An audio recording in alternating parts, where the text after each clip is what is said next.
Hey, it's your guy Tyrrell back with the interviews. Spurs took a commanding first leg lead against Bundesliga leaders Borussia Dortmund. How did they do it? What did Dortmund do wrong? Don't worry, here at the interviews, we've got you covered. So on this edition of the interviews, we're going to briefly break down how Spurs beat Dortmund.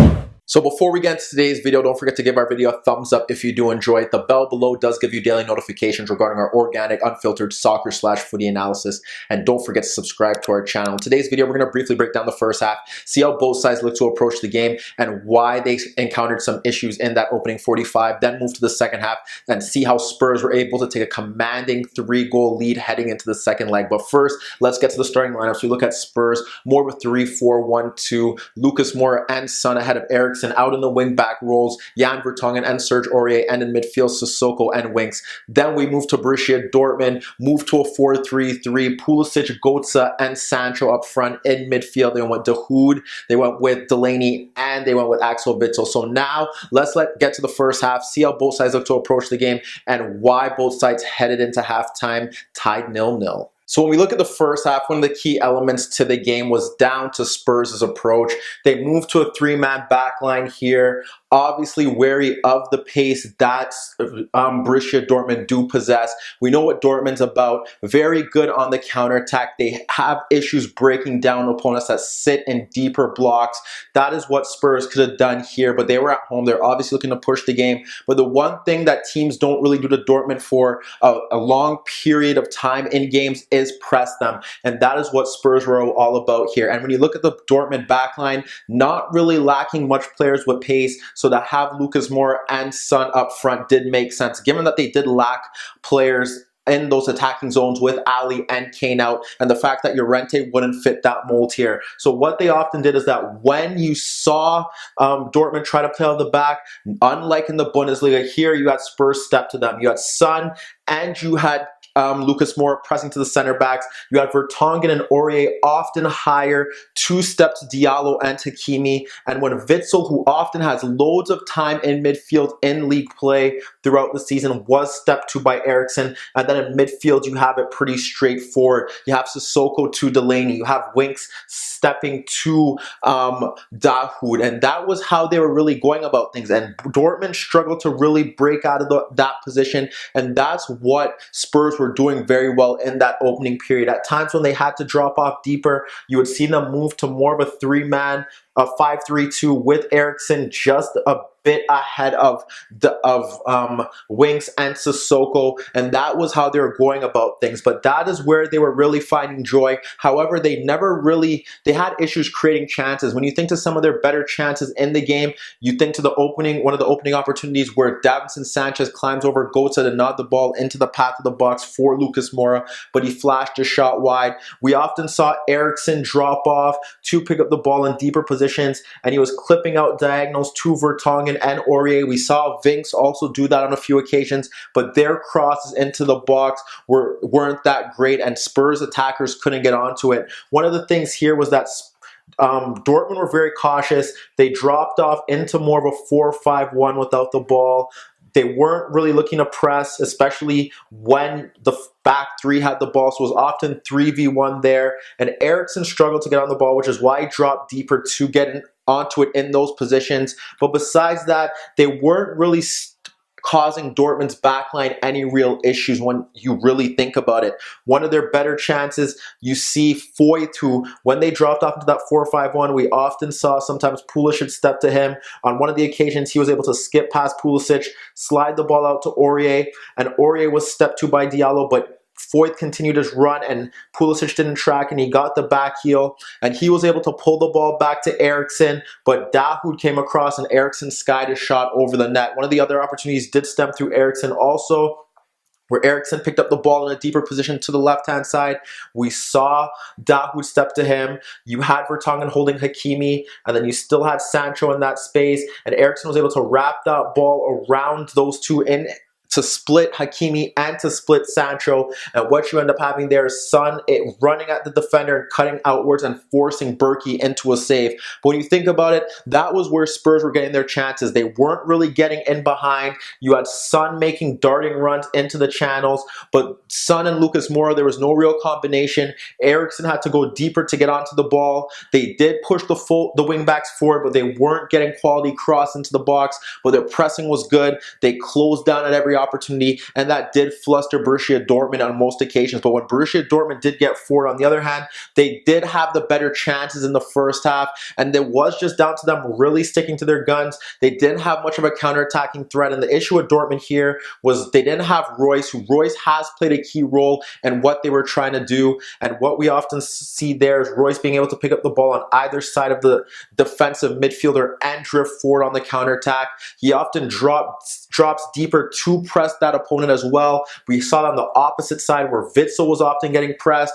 We saw him harried by Eriksen. We saw Son drop off and dispossess him. We saw Lucas Moura harry him and force him into a foul, but that wasn't what we saw from Dortmund here. One of Dortmund's best chances did stem from a Foyth mistake as Spurs were trying to play out the back, and it was Pulisic and Götze dispossessing him, and then Pulisic breaking into the box before Alderweireld came across, and he cut wide and fired a tame effort at Lloris.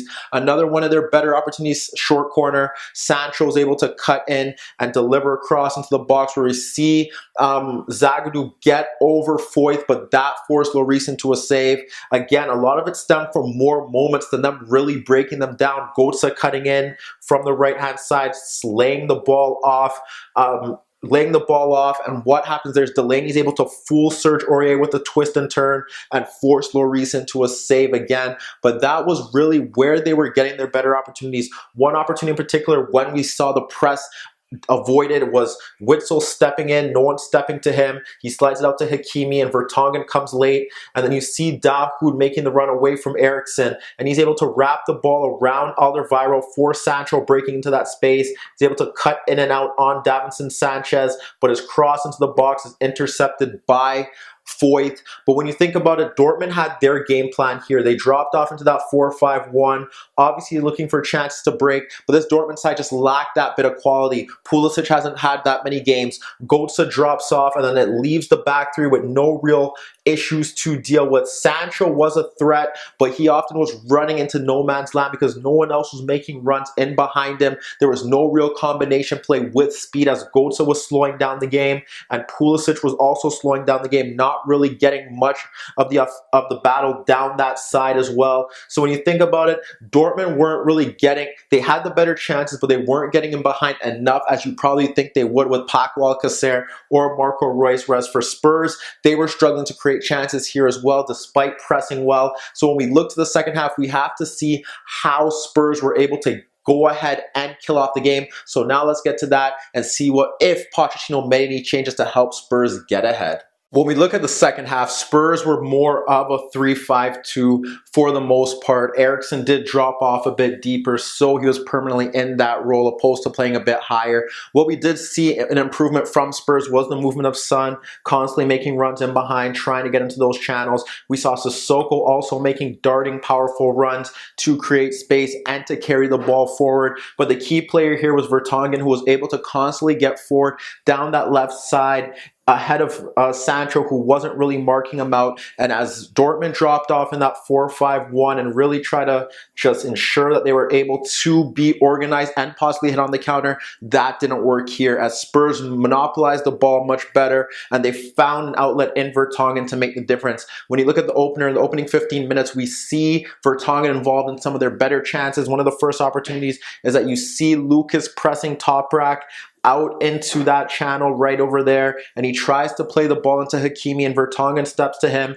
and Hakimi tries to get the better of Vertonghen, but Eriksen's already there with Dahoud, and as he makes that as he tries to beat Vertonghen, Eriksen's able to get onto the ball, and he's able to split those two in, Hakimi and Dahoud, to play the ball into Lucas, and Lucas is able to drop it off to Vertonghen free. And what we see here is Zagadou and Son simply just makes the run across him and hopes that Vertonghen's able to clip that ball over him, and he's able to clip it over him, and Son finishes superbly from point blank range, and they're up 1-0. We look to another opportunity simply where it's Zagadou stepping forward and trying to play the pass into Dahoud in an advanced position, and what happens, Vertonghen steps to him, he's able to skip past Toprak, skip past Zagadou, but he curls his effort from distance wide. It's not what you expect from the makeshift left wing back, but again, you're seeing him be proactive, stepping into challenges, offering a goal scoring threat, but it didn't stop there. Sissoko from deep picking up the ball, and this is where we get to see a bit of his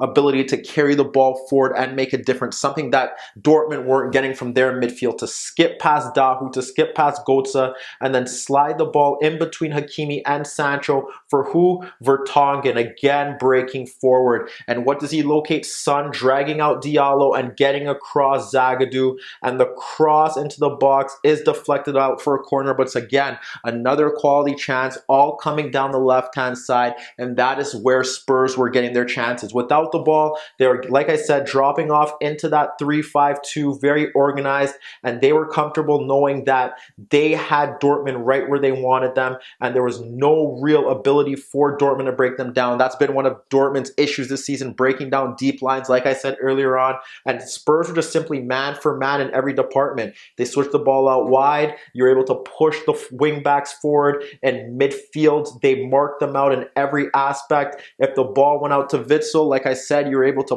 push Winks or Eriksen into that space. They had the shuttlers out in those positions, and then it was 3v3 up front, but there was no real threat for Foyth, for Alderweireld, or Davinson Sanchez because Götze was dropping off. Sancho's pace was ineffective here. He was dribbling into just a bunch of Spurs players, and Pulisic wasn't as effective as you would expect. So that was how they're going about things. We saw Zagadou and Diallo try to carry the ball forward, but nothing really was working for them in that regard. We saw Schmelzer come on eventually, but eventually we saw Spurs able to kill off the game. And how were they able to do that? Again, it's Vertonghen who was able to close it out here, and it's just simple. It's Sanchez winning a blocked shot from Eriksen, and he's able to nod it ahead of Götze, and Eriksen's able to switch it out wide to Aurier, and who is it that falls asleep? It's Hakimi, and Vertonghen gets across him to finish superbly from point blank range. They brought on Llorente, he was able to add a third, and Spurs were comfortable here, scoring 3 goals at home, defensively organized, had a threat through Vertonghen, but they did have to suffer a bit because Dortmund did have their chances in the opening half, but for the most part, the decision to press made sense. Sitting deep, they were organized, and they knew that Dortmund were gonna have issues breaking them down, but the press was to ensure that Dortmund were never able to sell into the game, and based off the second half performance, they were worthy winners here, and now the favorites to progress to the quarterfinals. But let me know what you guys think. Do Spurs need to bring back Harry Kane and Dele Alli for the second leg? And what about Dortmund? Do they have any opportunity of coming back at home? Will Royce and the crew that we're missing make a difference? Meet me in the comments below. Don't forget I upload videos every day, and don't forget to subscribe to my channel. If you like this video, give it a thumbs up. And that was your daily dose of the interviews.